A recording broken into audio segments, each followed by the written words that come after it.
जय हिंद साथियों, good evening, नमस्कार। मैं सुशील सर, आप सभी लोगों का हमारे ऑफिशियल यूट्यूब चैनल सुशील सर मैथ में स्वागत है। डियर स्टूडेंट्स, आज हम लोग जो है 3D की कॉन्सेप्ट करने वाले हैं।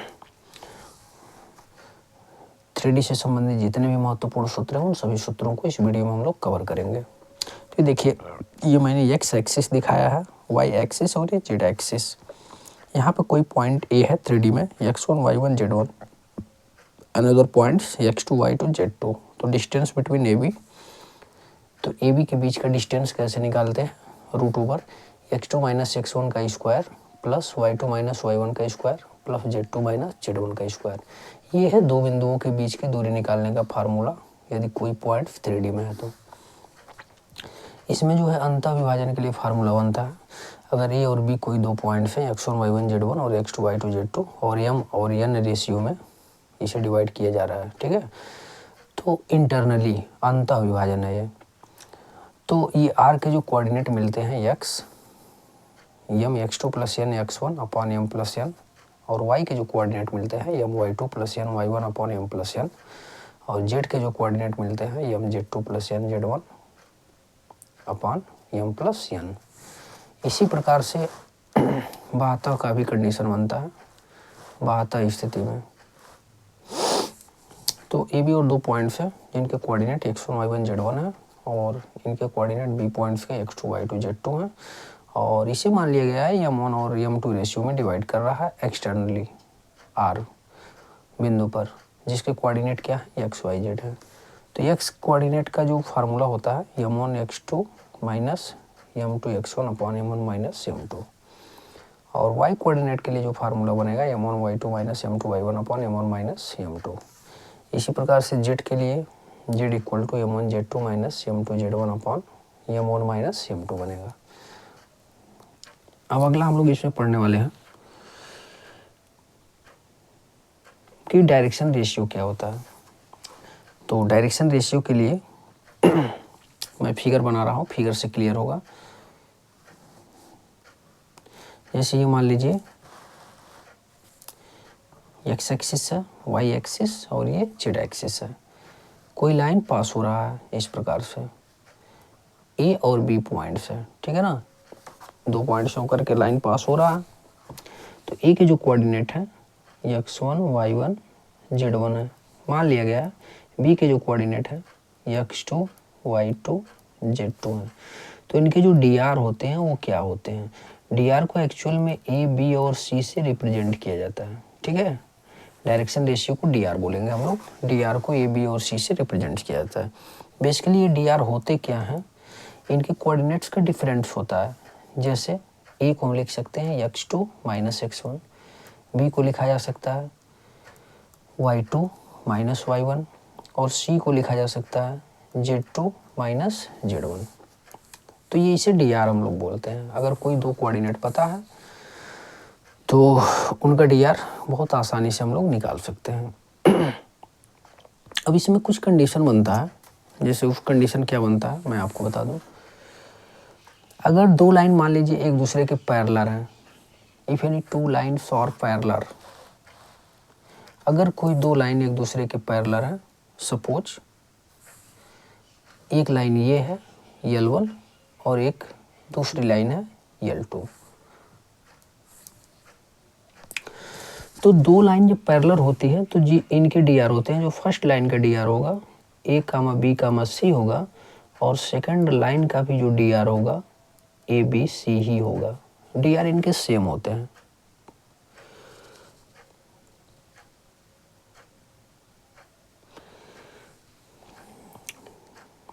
तो ऐसे कंडीशन में क्या दिखाया जा सकता है? इनके जो डी आर का रेशियो होता है,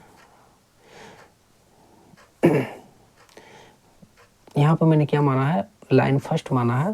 मान लेते हैं इसके डी आर क्या है, A1 है, B1 है और इसके C1 है, और इसके डी आर क्या है, A2 है, B2 है और C2 है। तो ऐसी कंडीशन में क्या बनेगा कि अगर दो लाइन एक दूसरे के पैरेलल है, ठीक है, कंडीशन याद रखेंगे, तो इनके जो डी आर का रेशियो होता है वो बराबर होता है। तो A1 बाई A2 बराबर हो जाएगा B1 बाई B2 बराबर हो जाएगा C1 बाई C2। तो ये बहुत इंपॉर्टेंट पॉइंट है, इसको दिमाग में रखना है। अगर कोई दो लाइन है और उन दोनों लाइनों का डी आर पता है, डायरेक्शन रेशियो, तो उनके जो डी आर का रेशियो होता है वो आपस में इक्वल होता है।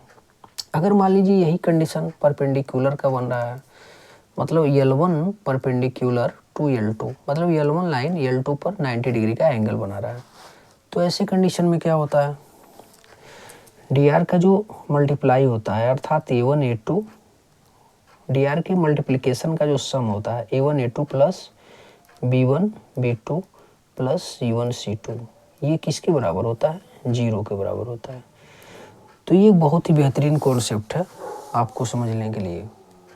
और इस कंडीशन में हम लोग क्या करते हैं, यहाँ पे आपको एक और बात याद रखना है, जो इनके बीच का जो एंगल निकल के आता है cos theta, A1 A2 plus B1 B2 plus C1 C2 और डिवाइड में हो जाता है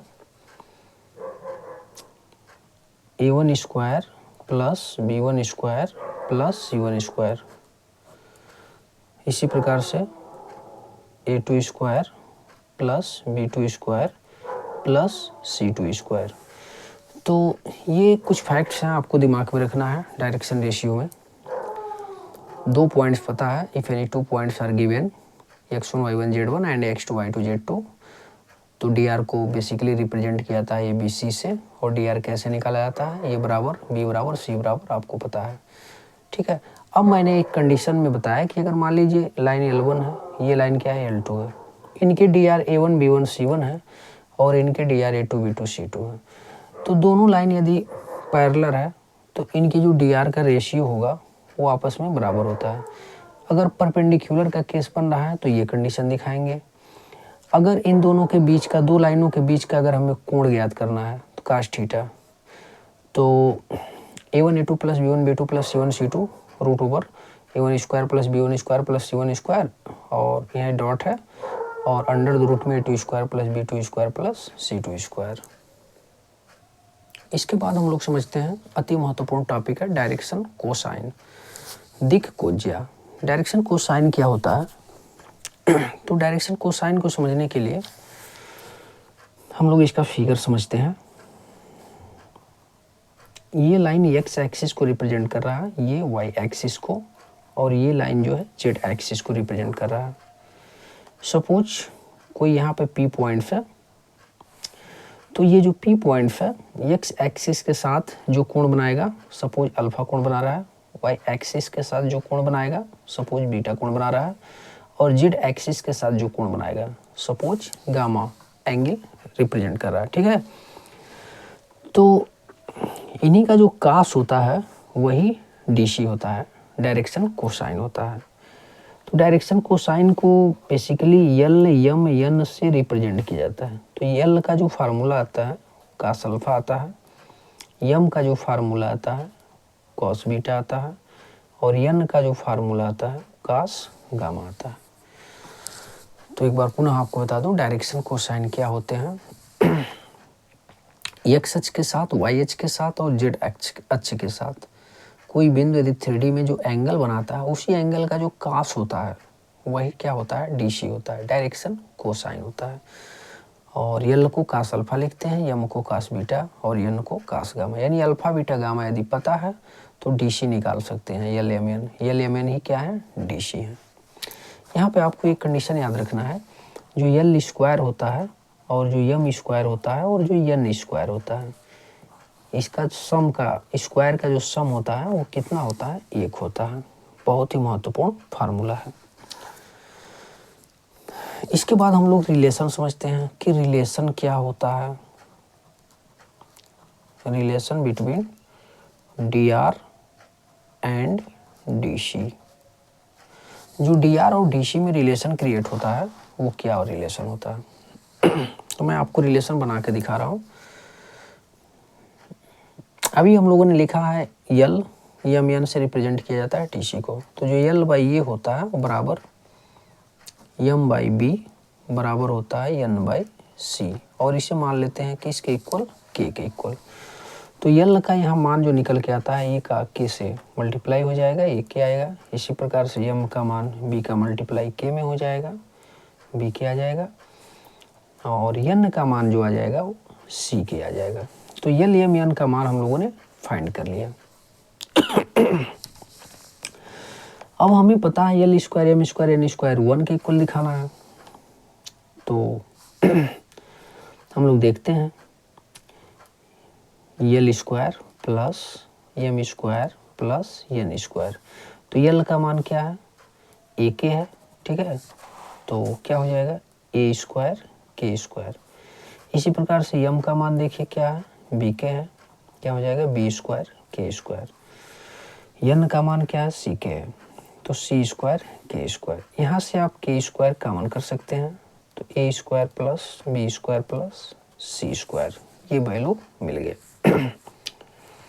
तो अभी हम लोगों ने पढ़ा L square M square N square 1 होता है, तो 1 किसके बराबर हो गया, के स्क्वायर के, और उसके साथ क्या है A square B square C square, ठीक है। तो 1 अपॉन में क्या हो जाएगा, A square plus B square plus C square बराबर क्या हो जाएगा, के स्क्वायर हो जाएगा। या के का जो वैल्यू आएगा प्लस माइनस 1 अपॉन में अंडर द रूट, पूरा का पूरा रूट में हो जाएगा। तो A square plus B square plus C square. तो हम लोगों ने के का मान निकाल लिया, ठीक है। हमें तो चाहिए यल का मान, तो यल को हमने क्या लिखा है, ए के लिखा है। तो प्लस माइनस ए और के का मान प्लस माइनस 1 है ना, तो इसमें 1 से मल्टीप्लाई कर दीजिए और नीचे क्या आ जाएगा, A square plus B square plus C square. Finally L को लिखा जा सकता है प्लस माइनस ए बटे A square plus B square plus C square. इसका मतलब ये हो गया, अगर हमें किसी लाइन का डी सी पता हो, सॉरी डी सी बोल रहा हूँ, D R A B C पता है, तो हम लोग उसका डी सी निकाल सकते हैं यल का मान। सिमिलरली इसी प्रकार से हम लोग एम को लिख सकते हैं plus minus B upon root over A square plus B square plus C square. और एन को लिखा जा सकता है plus minus C upon under the root A square plus B square plus C square. तो ये रिलेशन होता है, ठीक है। तो यम का मान ये होता है, एन का मान ये होगा और यल का मान ये होगा। तो ये संबंध होता है यल एम एन और ए बी सी में। काफ़ी महत्वपूर्ण रिलेशन है, इसे आपको अच्छे से समझ लेना है। अब इसी से रिलेटेड अगला जो कॉन्सेप्ट है, अगर मान लेते हैं एक लाइन L1 है और एक दूसरी लाइन L2 है। पहली लाइन का जो DC है L1 M1 N1 है, और दूसरी जो लाइन है इसका जो DC है L2 M2 N2, ठीक है।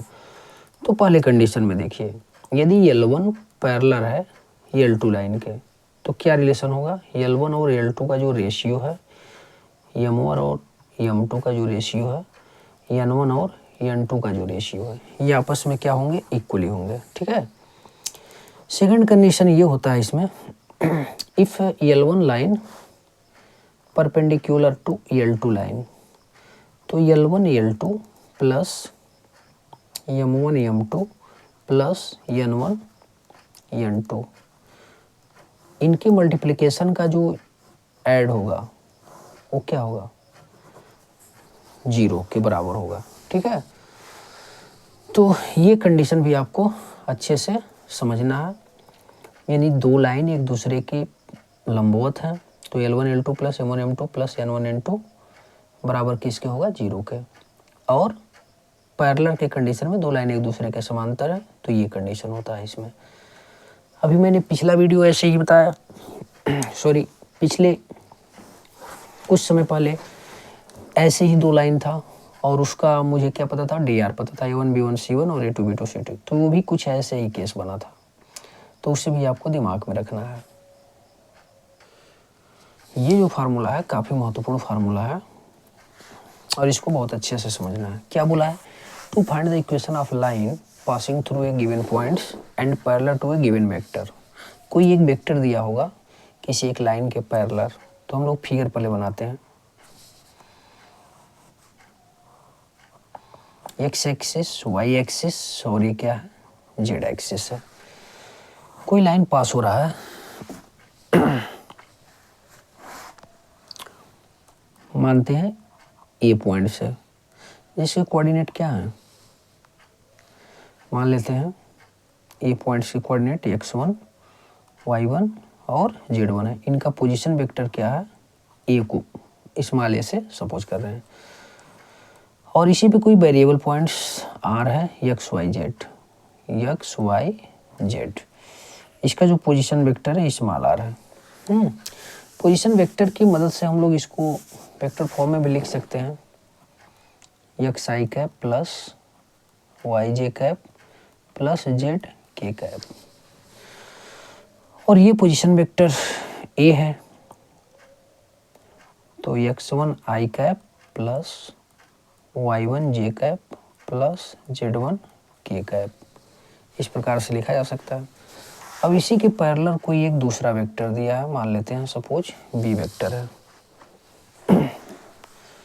और उस बी वेक्टर किस फॉर्म में हो सकता है वो भी मैं आपको बता दूं, A I cap plus V J cap plus C K cap, ये वेक्टर है, ये गिवन है। फिर से समझिए, कोई पॉइंट है उससे लाइन पास हो रहा है और इस लाइन के पैरेलल एक दूसरा वेक्टर गिवन है, तो इस कंडीशन में हम लोग क्या इक्वेशन फाइंड करेंगे, ये हमें पढ़ना है। ये जो आर पॉइंट्स है ये मैंने अपने आप से वेरिएबल पॉइंट्स इस लाइन पे मान लिया है, कहीं भी माना जा सकता है, यहाँ पे यहाँ पे यहाँ पे कहीं भी माना जा सकता है, जिसके कोऑर्डिनेट एक्स वाई जेड। तो हम लोग इसमें कैसे रिलेशन क्रिएट करेंगे, तो सबसे पहले हम लोग ए आर वेक्टर को फाइंड करते हैं। तो ए आर वेक्टर को फाइंड करने के लिए यानी ए आर का पोजीशन वेक्टर जैसे निकालेंगे तो आर का पोजीशन वेक्टर माइनस ए का पोजीशन वेक्टर, ये आपको मिलेगा, ठीक है। अब जो है ए आर वेक्टर है वो पैरेलल है किसके, बी वेक्टर के, तो इसमें क्या रिलेशन दिखाया जा सकता है, यानी ए आर का मान क्या है, position vector of R minus position vector of A equal to lambda time of B vector लिख सकते हैं।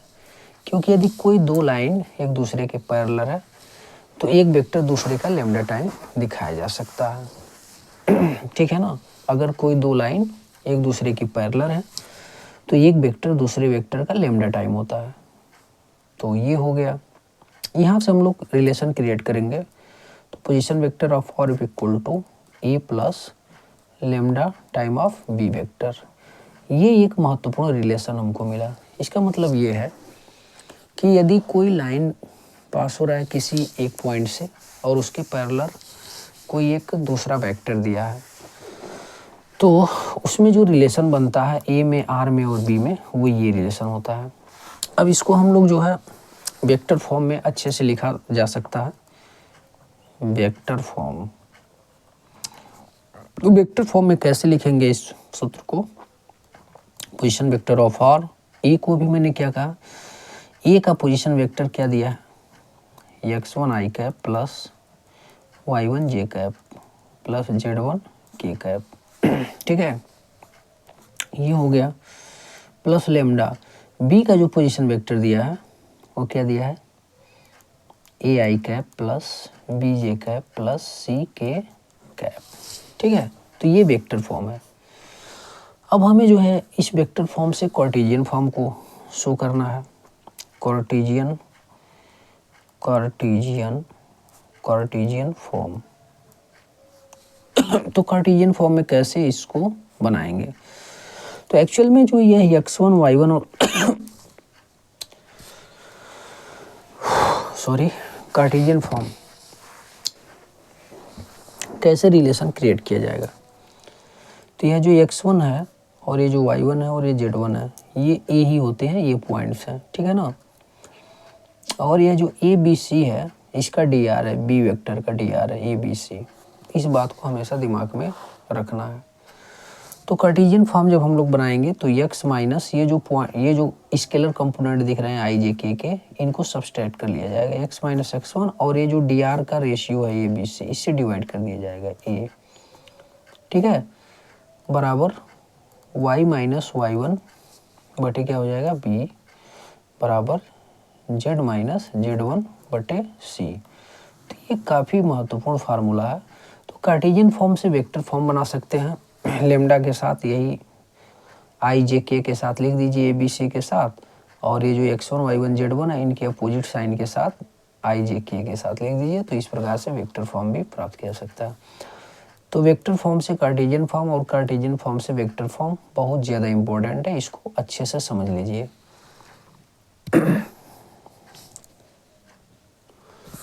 अगला जो फार्मूला है, to find the equation passing through a two given points, इसमें दो गिवन पॉइंट्स दिया रहेगा, समझाने का प्रयास करते हैं।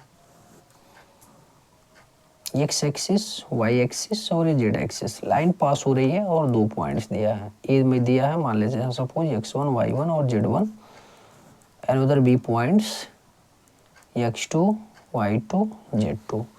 तो दो बिंदु से होकर के लाइन यदि पास हो रही है तो इसमें क्या रिलेशन क्रिएट होता है। यहाँ पर अपनी मर्जी से कोई r वेरिएबल पॉइंट्स मान लिया गया है, x, y, z, क्योंकि इस लाइन पे वेरिएबल पॉइंट्स कहीं भी माना जा सकता है x, y, z, ठीक है। तो इस r का जो है पोजीशन वेक्टर मैंने स्मॉल r मान लिया, और इस v का जो है पोजीशन वेक्टर ये मान लिया, और इस a का पोजीशन वेक्टर ये मान लिया, ठीक है। तो इसमें क्या रिलेशन क्रिएट होगा, तो हमें ए बी और आर में जो रिलेशन क्रिएट होगा वही इसका इक्वेशन हो जाएगा। तो देखिए ए बी वेक्टर को हम लोग कैसे रिप्रेजेंट करेंगे, ए बी को लिखा जाएगा position vector of B minus position vector of A, ठीक है। इसी प्रकार से ए आर वेक्टर को कैसे लिखा जाएगा, ए आर वेक्टर को लिखा जाएगा position vector of R minus position vector of A. ये दो पॉइंट समझने के बाद ये दोनों फाइंड, ये तीनों क्या है, कोलिनियर का कंडीशन है, कोलिनियर कंडीशन बना रहा है। तो यहाँ पर लिखा जाएगा A B and R collinear, collinear. तीनों पॉइंट क्या है, संरेख है, एक ही लाइन में है। तो यदि ऐसा है तो कोलिनियर की कंडीशन में क्या हम लोग शो करेंगे, ए आर को लिखा जा सकता है ए आर वेक्टर, ये जो ए आर वेक्टर होगा ए बी का लेमडा टाइम होगा, यानी lambda time of A B vector. काफ़ी महत्वपूर्ण रिलेशन है यार। तो ए आर को क्या लिखा जाएगा, R vector minus A vector equal to lambda time, और ए बी क्या है, B vector minus A vector, ठीक है। तो यहाँ से जो रिलेशन क्रिएट हुआ, position vector of R equal to position vector of A plus lambda time B vector minus A vector, तो ये इसमें एक रिलेशन क्रिएट हो गया है। तो अभी इसके ऊपर मैंने आपको पढ़ाया कि अगर एक पॉइंट है आप देख सकते हैं तो ये प्लस लेमडा भी आपको दिमाग में रखना है। अगर यही दो पॉइंट से पास हो रहा है तो position vector of A plus lambda time B minus A, इसे दिमाग में रखना है। अब ये तो हो गया। अब मान लीजिए इसका हमें वेक्टर फॉर्म लिखना है, तो कैसे लिखेंगे वेक्टर फॉर्म और कार्टेशियन फॉर्म। तो पहले मैं वेक्टर फॉर्म बता देता हूँ। वेक्टर फॉर्म,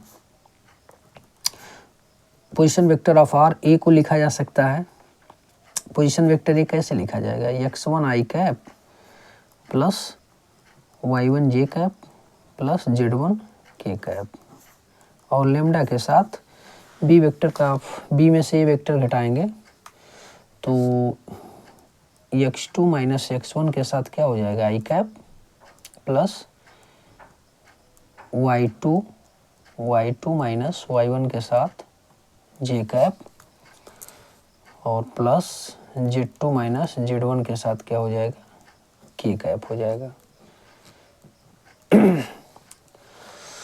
तो थोड़ा अच्छे से मैं लिख देता हूँ। Position vector of R x1 I cap plus y1 जे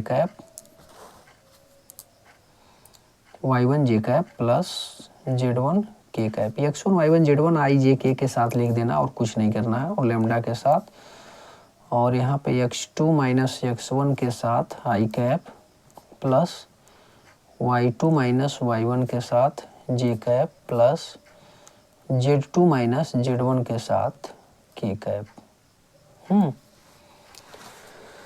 तो ये जो रिलेशन क्रिएट हुआ है ये जो है वेक्टर फॉर्म है।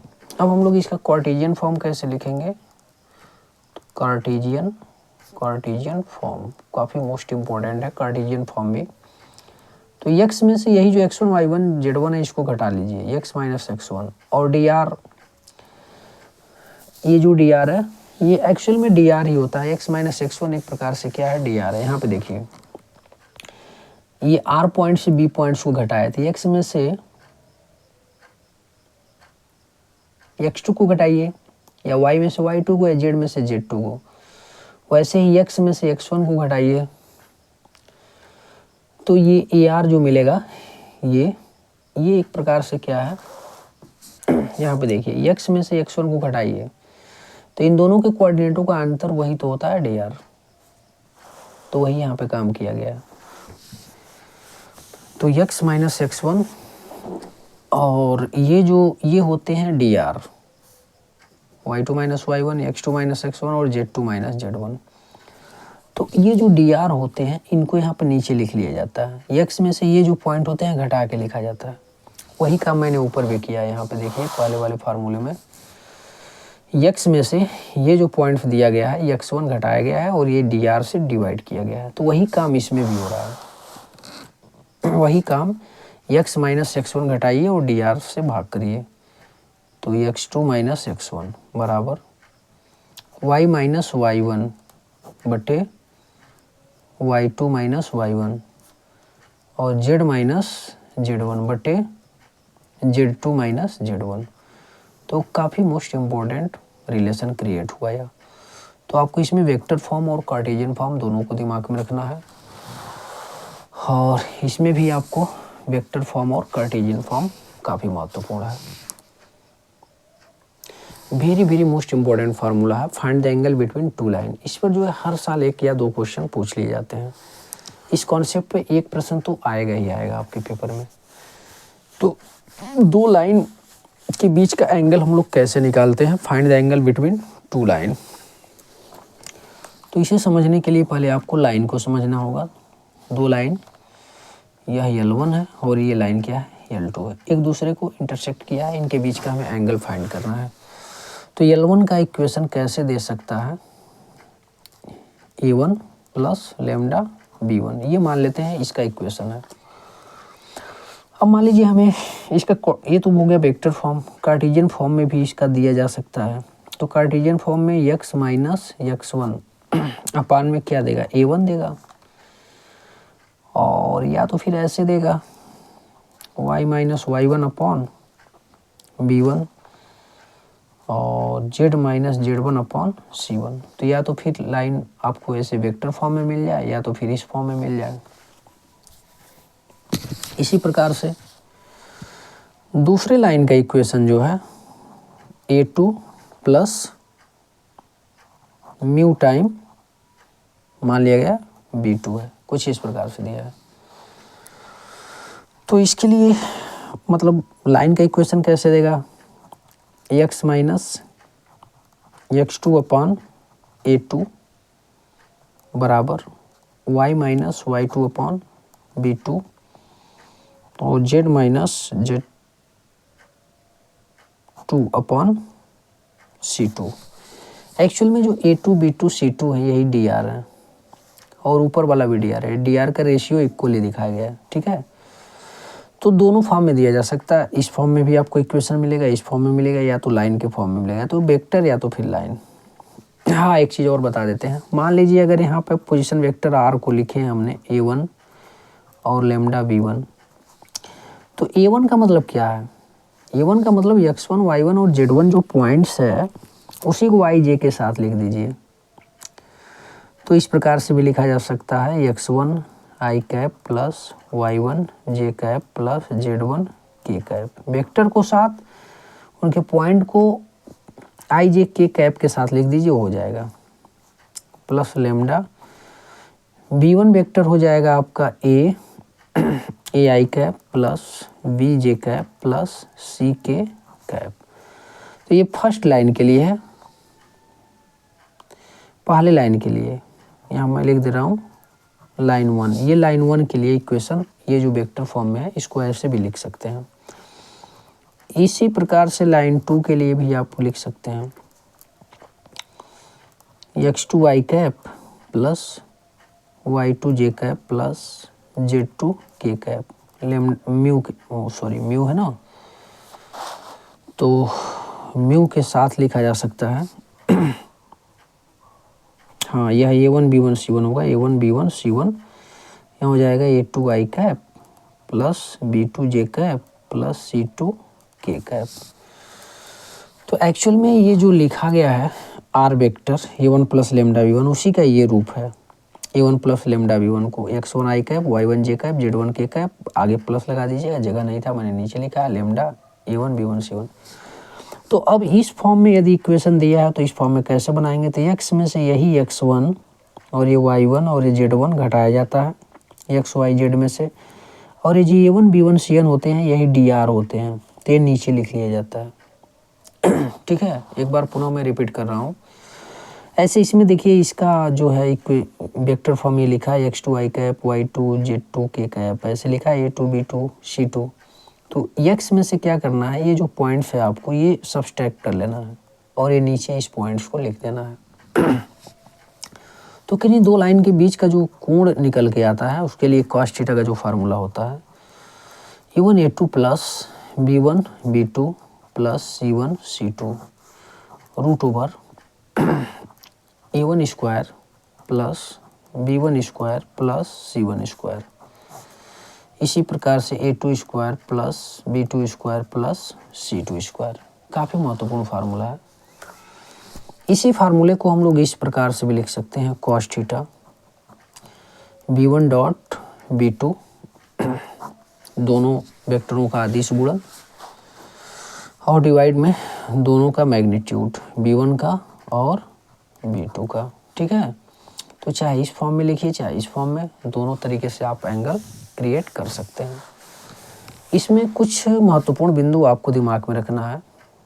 जैसे मान लिया जाए दोनों के बीच यदि एंगल 90 डिग्री हो तो क्या कंडीशन होगा, हो तो if theta equal to 90 degree, तब उस कंडीशन में क्या होगा, यानी L1 line perpendicular to L2 line है, यदि ऐसा है तो a1 a2 plus b1 b2 plus c1 c2 ये क्या दिखाएंगे, जीरो के बराबर दिखाएंगे। लेकिन अगर कल के डेट में यही मान लीजिए कि थीटा इक्वल टू 0 हो जाए, 0 हो तो ये कैसे होगा, तो इनका जो रेशियो होता है dr का a1 बाई a2 बराबर b1 बाई b2 बराबर c1 बाई c2, ये क्या होता है, इक्वल होता है। तो दो लाइन के बीच का जो एंगल निकाला जाता है इसमें ये दोनों प्रॉपर्टी आपको भी दिमाग में रखना है। मान लिया बोल दिया दोनों लाइन एक दूसरे के परपेंडिकुलर है तो ये कंडीशन दिखाएंगे, 0 आ गया तो परपेंडिकुलर है। अब बोल दिया कि दो लाइन एक दूसरे के क्या है, पैरेलल है, अर्थात 0 डिग्री के एंगल पर है, तो a1 by a2 b1 by b2 c1 by c2 का रेशियो क्या होना चाहिए, बराबर होना चाहिए। अगला जो कॉन्सेप्ट हम लोग पढ़ने जा रहे हैं, shortage distance between two skew line. Two skew line, ये टू स्क्यू लाइन क्या होती है, तो ये टू स्क्यू लाइन मतलब 3D में आपको कैसे समझाने का प्रयास कर रहे हैं। तो ये टू स्क्यू लाइन ऐसे होती है कि एक लाइन एक दूसरे के ऊपर हो, मतलब ये दोनों लाइन जो है एक दूसरे के ऊपर हो, कुछ इस प्रकार से जैसे देख रहे हैं ना, ऊपर नीचे का कंडीशन है, एक लाइन नीचे से पास हुआ है और एक लाइन ऊपर से पास हुआ है, दोनों लाइन एक दूसरे को काट भी नहीं रही हैं और एक दूसरे के ऊपर भी हैं, तो इनके बीच का जो न्यूनतम दूरी होता है उसी को हम लोग स्क्यू लाइन डिस्टेंस बोलते हैं। मतलब ऐसा स्पेस में कंडीशन बन सकता है कि एक जहाज दूसरे जहाज के नीचे, ठीक है, एक दूसरे को इंटरसेक्ट के पोजीशन में है लेकिन वास्तव में एक दूसरे को काट नहीं रहा है, तो उनके बीच का जो डिस्टेंस होता है वही डिस्टेंस क्या होता है, स्क्यू लाइन डिस्टेंस बोला जाता है। ठीक है, तो इसको हम लोग अच्छे से समझेंगे ये कैसे हो सकता है, तो 3D में कैसे होगा। मान लेते हैं एक लाइन जो है इधर से आ रही है, इसका जो है इक्वेशन दे दिया है r के रूप में a1 vector plus lambda time b, इसमें b1 नहीं होगा, केवल b होगा, या b1 भी माना जा सकता है। अगर मान लीजिए b1 में दे दिया है तो b1 भी मान सकते हैं, a1 प्लस लेमडा B1 के रूप में कुछ दिया होगा। ये वाली लाइन जो है नीचे है और ये ऊपर से आ रही है। कॉपी पे दिखाना इसको मुश्किल है, समझ सकते हैं। तो आर के लिए, इसके लिए मैंने एक लाइन क्या मान लिया, A2 plus lambda time B2 को मान लिया। तो ये एक लाइन एक दूसरे के ठीक ऊपर नीचे है, तो उनके बीच का जो है डिस्टेंस होगा ये PQ, यही स्क्यू लाइन डिस्टेंस को बोला जाता है, shortest distance of two skew line. ठीक है, दो लाइनों के बीच का ये न्यूनतम दूरी होता है। तो ये दूरी कैसे निकाला जाता है? तो डिस्टेंस का फार्मूला हम लोग यूज करेंगे। डिस्टेंस कैसे निकाला जाएगा? Distance of PQ। तो डिस्टेंस ऑफ PQ जो निकल के आएगा वो क्या है, इसका फार्मूला निकालने का। तो देखिए, ये जो B1 है और ये जो B2 है, तो B1 और B2 का दोनों वेक्टरों का हमको लेना है क्रॉस प्रोडक्ट, और इसका डॉट दिखा देना है A2 vector minus A1 vector के साथ। और ये जो B1 और B2 दिख रहा है, इनका मैग्नीट्यूड ले लेना है। B1 क्रॉस B2 का मैग्नीट्यूड से डिवाइड कर देंगे तो ये आपको मिल जाएगा दोनों के बीच की दूरी। तो ये काफ़ी महत्वपूर्ण फार्मूला है। एक और इसी में कॉन्सेप्ट बनता है कि to find the distance between parallel line, to find the distance between parallel line. तो इसके लिए क्या फार्मूला हमारा हो सकता है? कोई दो पैरेलल लाइन है, इसको ऑलरेडी हम लोग ऐसे समझ सकते हैं, ये लाइन L1 है और ये लाइन L2 है। अब इन दोनों के बीच का हमको क्या करना है, डिस्टेंस फाइंड करना है। तो L1 का जो इक्वेशन दिया है R vector A1 plus lambda time B1, और L2 का जो दिया है वेक्टर वो दिया है A2 plus lambda time B2। ठीक है, तो फिर कैसे ये फाइंड किया जा सकता है दो पैरेलल लाइन का डिस्टेंस? तो इसके लिए जो फार्मूला निकल के आता है PQ, वह B वेक्टर का क्रॉस दिखाना है आपको A2 vector minus A1 vector से, और इनके साथ जो है B के मैग्नीट्यूड से डिवाइड कर देना है। तो ये रहे कुछ बेसिक कॉन्सेप्ट 3D के। तो बस इतना ही समझ लीजिए, आपका काम हो जाएगा। तो इन फार्मूलों को बार बार देख लीजिए, अच्छे से देख लीजिए। जब भी मैं इस पे बेसिक प्रॉब्लम कराऊंगा तो सारे डाउट आपके क्लियर हो जाएंगे। तो आपका दिन शुभ हो। जय हिंद, नमस्कार। Thanks for watching this video. Please इस चैनल को ज़्यादा से ज़्यादा लोगों में शेयर करिए, ये आपका छोटा सा एक काम है।